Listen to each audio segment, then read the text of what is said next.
We're recording. Hi, hi, hi. Today's script is a bit unique. So let me read it for you first, explain how it came about, and then basically just dive into the concept. Today's script is focus and the concept of diffusing your consciousness.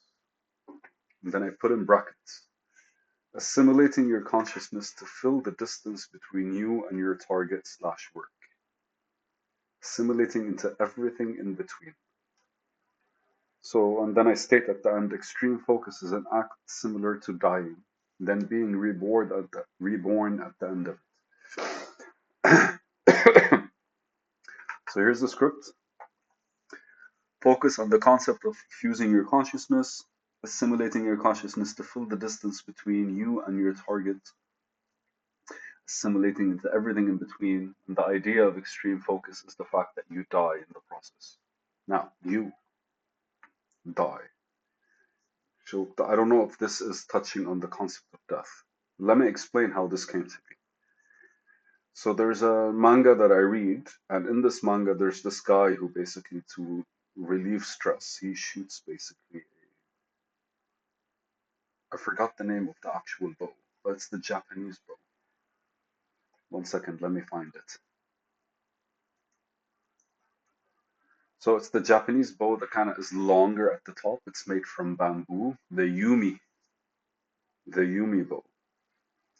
And what he does basically is he kind of like takes a deep breath. He kind of goes into like the mode, the zone. And when he goes in the zone, there's nothing but him and the actual like bow, the arrow he's shooting at the target. And he himself kind of like loses everything else, all thoughts, all everything kind of goes away, and the only thing that matters at that moment is him shooting the bow. The idea behind it is when he is practicing, he loses his presence, and the people that like are around him kind of feel like he died, and so they rush to him and they realize that he's okay. But the idea is every single time he shoots a bow, he kind of disappears from existence. And when he explained it, he explained focus in a concept of diffusing your consciousness. Now, consciousness versus your consciousness. Your consciousness is your own state of awareness, which is basically all the thoughts in your head. I would like that's how I would explain it. And anytime you're focused on something, let's take a simple example, washing the dishes. What exactly are you thinking about? Everything is just flowing. Everything is just kind of like being released.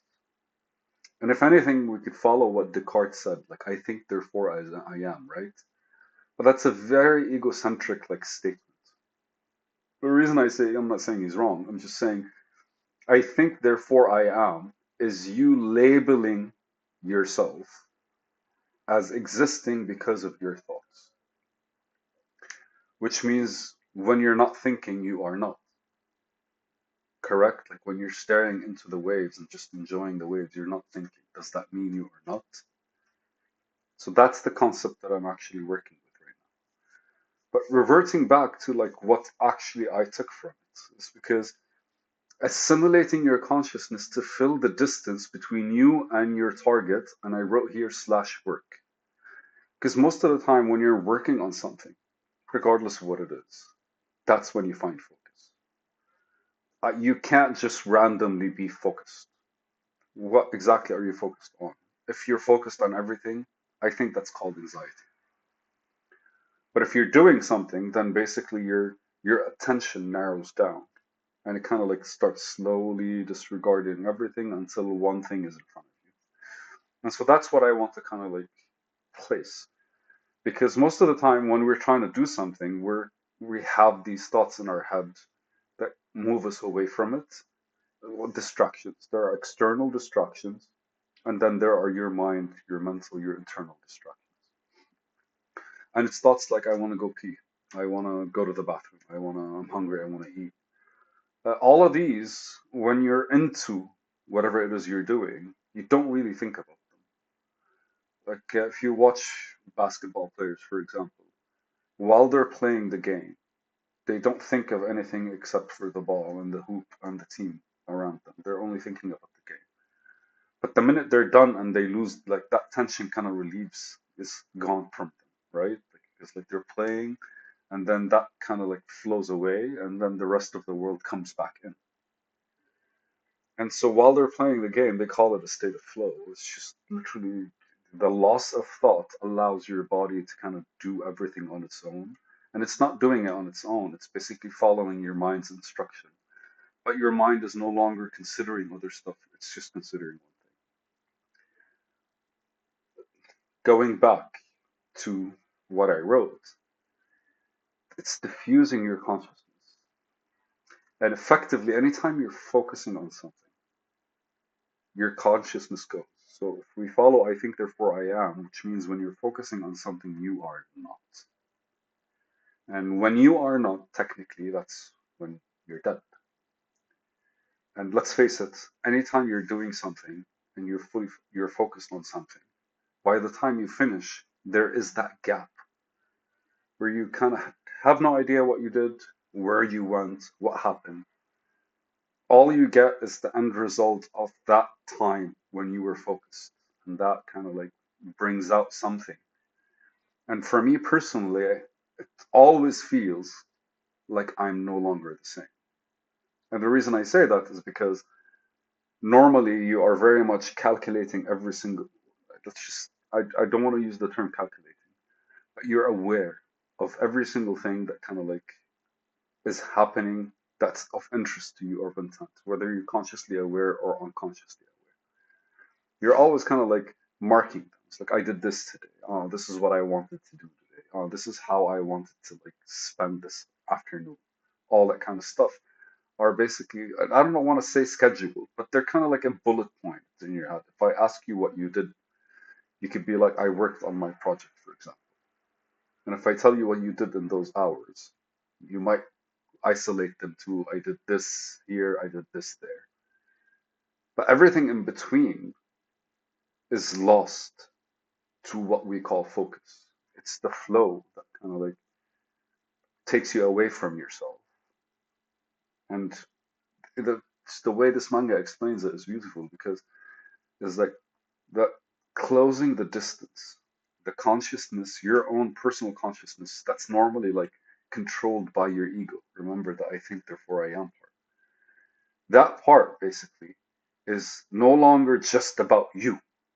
It diffuses into everything between you and whatever it is you're doing. So by the time you come back, that consciousness comes back to you. And it's coming and it's bringing every that distance, closing that distance means a certain evolution in you, maybe a certain growth in you, a certain newfound structure that's added that basically makes you got you closer to the thing that you're doing. And closer to the thing you're doing, don't think two dimensionally when it comes to distance. It's a metaphorical hypothesis. It's a metaphorical explanation. Because what we're doing is we're strengthening our understanding of whatever it is we're trying to accomplish. That's the distance. We're creating a reality where we're capable of producing such a thing. That's the distance. So effectively, with every new thing that you accomplish, you're no longer the same. It's that saying, like when I cross the river, it's not the same water and I'm no longer the same. No man crosses the same river twice because it's not the same river and he's not the same man. Because every time like there's a closure in an activity that you're doing, something has been basically collected, added, absorbed, I guess, and it's only natural that it's no longer the same. When you add something to something, it's not. I'm not Tariq plus. I'm still Tariq, but that's a version that didn't exist before because the older version kind of like didn't have this quality or this capacity or this potential, whatever it is. And I think it's beautiful if we look at it this way because I imagine that's when people say like break the shell. I always respond with, no, you are the shell. It's like, you can't break your shell, you can't break your ego because ultimately I am that ego, uh, but that ego is not me.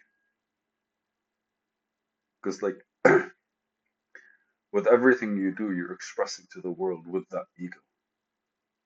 But you're not breaking bits and pieces of it and appending it.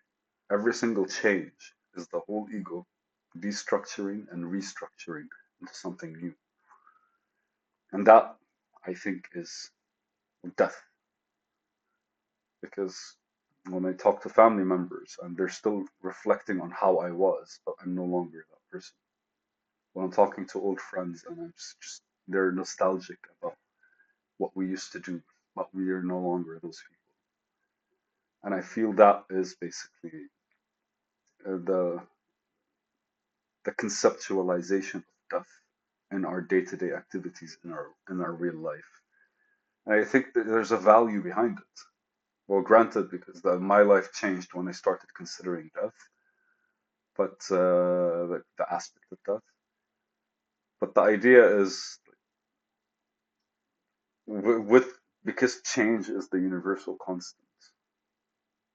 Technically, when we're not changing, we're not allowing ourselves to die. We're resisting that metaphorical death. And every single time we're focused, every single time we sleep, every single time we engage in something and we finish it, we're technically succumbing to a death and then basically revitalizing. This is partially why I'm doing 1,000 videos, because I imagine every single time I do a video, by the time it finishes, a big part of me has died. And by video number 1,000, I would have I would have consciously lived and died over 1,000 times. It's a video. I love you guys.